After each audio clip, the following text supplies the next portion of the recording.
بسم اللہ الرحمن الرحیم۔ السلام علیکم ڈیئر اسٹوڈنٹس۔ ہمارا آج کا ٹاپک ہے merits and D merits of federal form of government, یعنی وفاقی طرز حکومت کی خوبیاں اور خامیاں۔ سب سے پہلے ہم اس حکومت کی خوبیوں کو ڈسکس کریں گے اور اس کے بعد خامیوں کو۔ تو سب سے بڑی خوبی جو وفاقی نظام حکومت کی ہوتی ہے وہ یہ ہے کہ بڑی ریاستوں کے لیے یہ بہت سوٹیبل ہوتا ہے۔ وفاقی نظام حکومت بڑی ریاستوں کے لیے بڑا موزوں تصور کیا جاتا ہے، کیونکہ اس کے ذریعے آبادی اور رقبے کے لحاظ سے بڑے ممالک کا نظام بخوبی چلایا جا سکتا ہے، جبکہ بڑے ممالک کا نظم و نسق صرف ایک مرکزی حکومت بہتر طور پر انجام نہیں دے سکتی۔ پھر یہ مضبوط نظام حکومت ہوتا ہے، اس میں چھوٹی چھوٹی اور کمزور ریاستیں بھی باہمی اتحاد سے ایک مضبوط اور طاقتور ریاست بن جاتی ہیں اور بین الاقوامی برادری میں یہ بہت ہی باوقار مقام حاصل کر لیتی ہیں۔ موجودہ عالمی سیاست میں کمزور اور چھوٹے ممالک کی قطعاً کوئی حیثیت نہیں ہوتی۔ دوسری عالمی جنگ میں چھوٹے ممالک آسانی سے شکست کھا گئے، جبکہ وفاق کی صورت میں چھوٹے ممالک بھی مضبوط حیثیت کے مالک بن جاتے ہیں۔ امریکہ 50 ریاستوں کے وفاق کی بنا پر اگر آپ دیکھیں تو اس وقت ایک طاقتور ترین ریاست ہے، اور اس کی وجہ کیا ہے؟ اس کی وجہ صرف یہ ہے کہ وہ 50 ریاستوں کا وفاق ہے، وہ آپس میں مل گئی ہیں۔ پھر اس میں کام کی تقسیم کی وجہ سے بہت فوائد حاصل ہوتے ہیں۔ وفاقی نظام حکومت قومی اہمیت کے معاملات مرکزی حکومت کے پاس اس نظام حکومت کے تحت ہوتے ہیں، جبکہ مقامی نوعیت کے معاملات علاقائی حکومتوں کے دائرہ کار میں ہوتے ہیں۔ اس لیے کام کا بوجھ بڑھ جاتا ہے، کسی پہ بھی برڈن نہیں پڑتا۔ مرکزی حکومت کو چھوٹے چھوٹے اور علاقائی مسائل پر توجہ نہیں دینی پڑتی، اور وہ زیادہ توجہ قومی امور یا بڑے بڑے جو کام ہوتے ہیں انہیں سر انجام دینے میں پوری اپنی توجہ صرف کرتی ہے، جبکہ جو چھوٹے معاملات یا علاقائی معاملات ہوتے ہیں وہ صوبائی حکومت مؤثر طور پر نمٹ سکتی ہے۔ پھر اس سیاسی نظام، اس حکومتی نظام کی وجہ سے لوگوں میں سیاسی شعور بیدار ہو جاتا ہے۔ وفاقی نظام میں عوام کو قومی معاملات کے علاوہ علاقائی امور پر بھی اور مقامی امور پر بھی نگاہ رکھنی ہوتی ہے۔ وہ قومی نمائندوں کے ساتھ ساتھ صوبائی نمائندوں کا بھی انتخاب کرتے ہیں۔ سیاسی جماعتیں قومی اور صوبائی معاملات پر عوام کی رہنمائی کرتی ہیں۔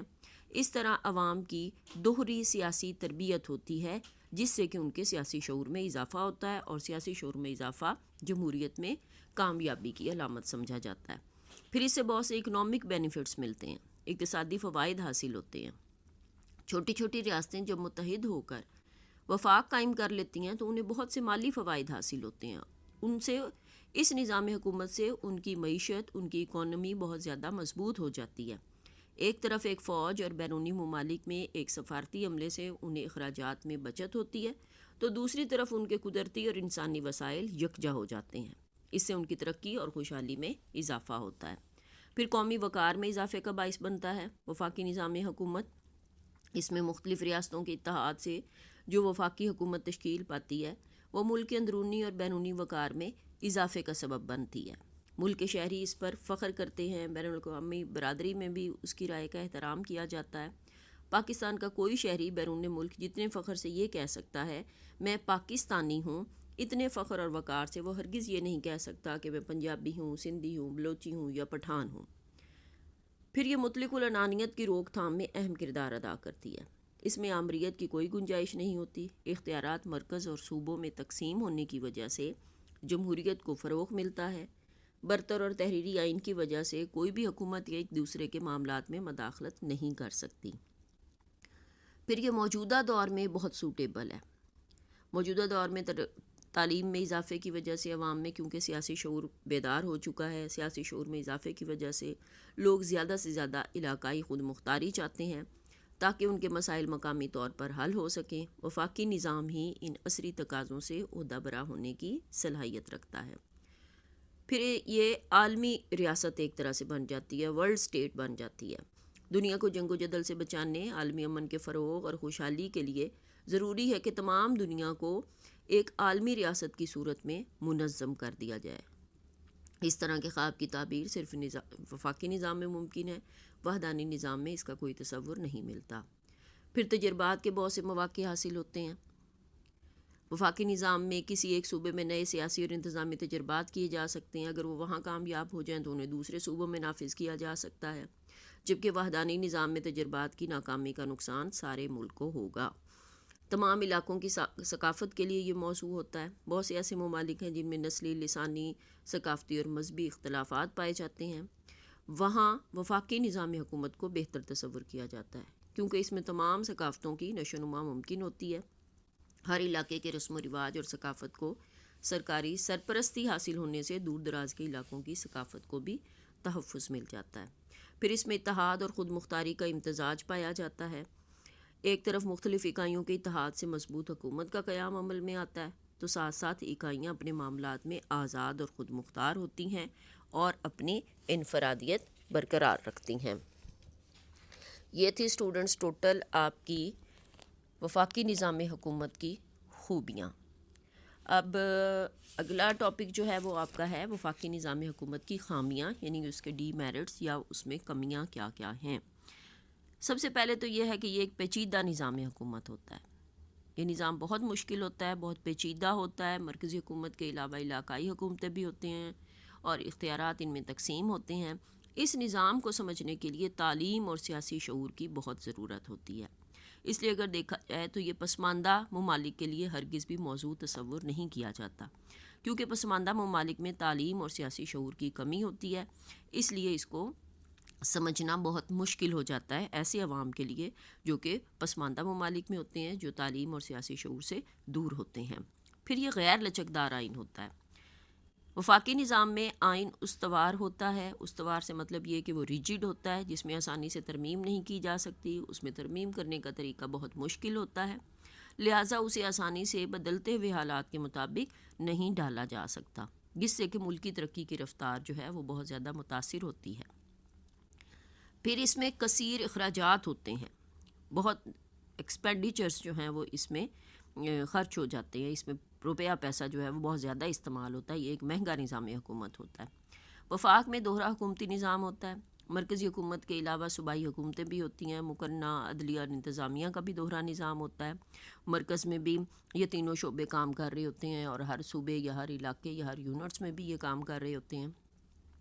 ملازمتوں اور دوہرے حکومتی ڈھانچے کی وجہ سے بہت سے اخراجات جو ہیں وہ صرف کرنا پڑتے ہیں، جبکہ ترقی پذیر اور چھوٹے ممالک اس دوہرے خرچ کے متحمل نہیں ہو سکتے۔ پھر یہ کمزور اور غیر مؤثر حکومت ہوتی ہے۔ اس نظام کے تحت اختیارات کو مرکز اور علاقائی حکومتوں میں تقسیم کر دیا جاتا ہے۔ مرکزی حکومت کو کوئی بھی اہم قدم اٹھانے سے پہلے صوبائی حکومتوں سے مشورہ کرنا پڑتا ہے، ان کی صلاح لینی پڑتی ہے، لہٰذا مرکزی حکومت اندرونی اور بیرونی معاملات میں ایک مضبوط اور مؤثر پالیسی اختیار نہیں کر سکتی۔ پاکستان اس کی ایک واضح مثال ہے۔ کالا باغ ڈیم کا مسئلہ جو ملکی معیشت کے لیے شاہراہ کی حیثیت رکھتا ہے، جس کا بنانا ہمارے لیے بہت زیادہ ضروری ہے، وفاقی حکومت علاقائی حکومتوں کی مخالفت کے سبب اسے اب تک عملی جامہ نہیں پہنا سکی ہے اور اس کے لیے پرابلمس بن رہے ہیں اور اس منصوبے کو سرے سے ہی ختم کرنے کی کوشش کی گئی۔ چھوٹی ریاستوں کے لیے یہ غیر موضوع ہے کہ سیاسی مفکرین کی متفقہ رائے ہے کہ چھوٹے ممالک کے لیے وحدانی نظام زیادہ موضوع ہے، کیونکہ چھوٹے ممالک کا نظم و نسق ایک مرکزی حکومت بخوبی چلا سکتی ہے، اس لیے وہاں وفاق جیسا مشکل اور پیچیدہ نظام غیر موضوع سمجھا جاتا ہے۔ پھر ہنگامی حالات میں غیر موضوع ہے، ایمرجنسی کے لیے یہ ہرگز بھی سوٹیبل نہیں ہوتا۔ وفاقی نظام میں اہم فیصلے کرنے سے قبل مرکزی حکومت کو علاقائی حکومتوں سے صلاح مشورہ کرنا پڑتا ہے، لہٰذا فیصلہ کرنے اور ان پر عمل کرنے میں بہت دیر ہو جاتی ہے، جبکہ ہنگامی حالات میں فوری فیصلوں کی ضرورت ہوتی ہے۔ پھر علیحدگی کا خطرہ رہتا ہے کہ اس نظام میں اس بات کا خطرہ رہتا ہے کہ کوئی صوبہ یا چند صوبے مل کر وفاق سے الگ نہ ہو جائیں۔ ایسی کسی بھی کوشش کی کامیابی وفاق کے لیے خطرہ بن جاتی ہے۔ بھارت کو بھی اکثر ایسے مسائل کا سامنا کرنا پڑتا ہے، جبکہ پاکستان کا ایک حصہ آپ لوگ جانتے ہیں کہ بنگلہ دیش کی صورت میں ہم سے الگ ہو چکا ہے، جو کہ پہلے ہمارا مشرقی پاکستان تھا۔ پھر قوانین اور پالیسیوں میں یکسانیت کا فقدان ہوتا ہے۔ وفاقی نظام میں اختیارات کی تقسیم، وفاقی اکائیوں کی خود مختاری اور دوہرے حکومتی نظام کی وجہ سے پالیسیاں اور قوانین یکساں نہیں ہوتے۔ علاقائی حکومتیں اپنے صوبائی معاملات کے متعلق اپنی مرضی کی پالیسیاں اور قوانین وضع کرتی ہیں، اس سے بعض اوقات الجھنیں پیدا ہو جاتی ہیں۔ امریکہ کی مختلف ریاستوں میں شادی، طلاق، شہریت وغیرہ کے متعلق مختلف قوانین رائج ہیں۔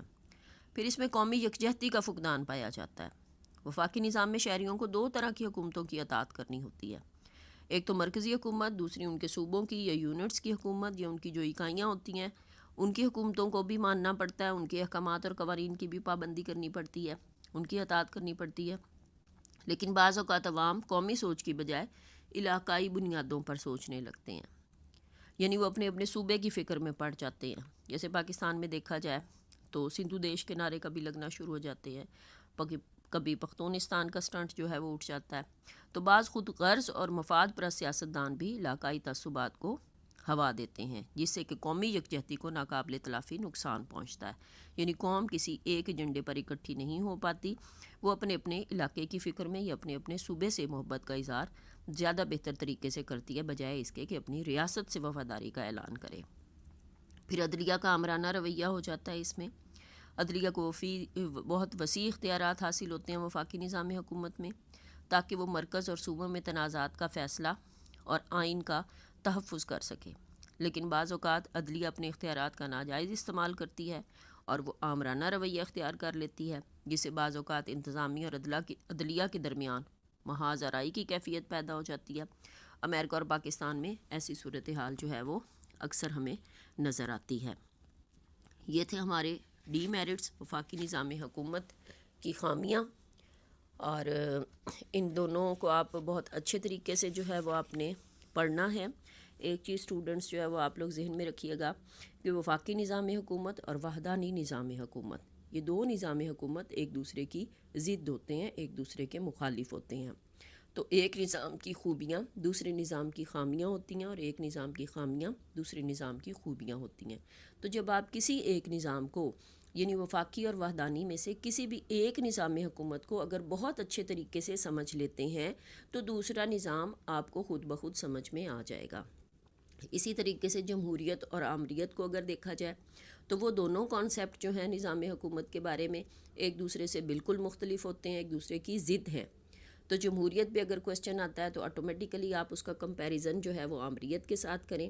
اگر وفاقی طرز حکومت یا وحدانی طرز حکومت پر کوسچن آتا ہے تو آپ ان دونوں کا آپس میں کمپیریزن کریں، یعنی وفاقی کا وحدانی کے ساتھ اور وحدانی کا وفاقی کے ساتھ۔ بالکل اسی طریقے سے پارلیمانی نظام حکومت اور صدارتی نظام حکومت ایک دوسرے کے بالکل الٹ ہیں۔ یہ دو ایسی فارم آف گورنمنٹ ہوتی ہیں جس کو ہم اگلے کسی دن میں ڈسکس کریں گے۔ پارلیمانی نظام حکومت بھی اور صدارتی نظام حکومت بھی، یہ بھی ایک دوسرے کے اپوزٹ نظام ہوتے ہیں۔ ان میں سے بھی اگر آپ کسی ایک کو سمجھتے ہیں تو آپ کو دوسرے کی بہت اچھے طریقے سے سمجھ آ جاتی ہے، اور ان میں سے بھی کسی ایک کی خوبیاں دوسرے کی خامیاں سمجھی جاتی ہیں۔ تو یہ چیپٹر جو ہے جو نظام ہائے حکومت کے بارے میں ہے ڈیئر اسٹوڈنٹس، یہ بہت ہی زیادہ امپورٹنٹ چیپٹر ہے۔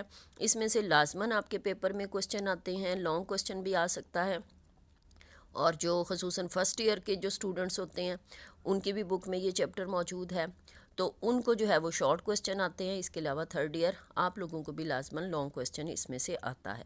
تو یہ فرسٹ ایئر کے بھی ٹاپکس ہیں اور یہ تھرڈ ایئر کے بھی ٹاپکس ہیں۔ ان کو بہت اچھے طریقے سے آپ نے سمجھنا ہے، اور اگر کہیں سے سمجھ نہ آئے تو پھر ہمیں آپ نے میسیج کرنا ہے، چاہے کال کر لیں، میسیج کر لیں، آپ ہم سے پوچھ سکتے ہیں جہاں سے سمجھ نہ آئے۔ Thank you so much.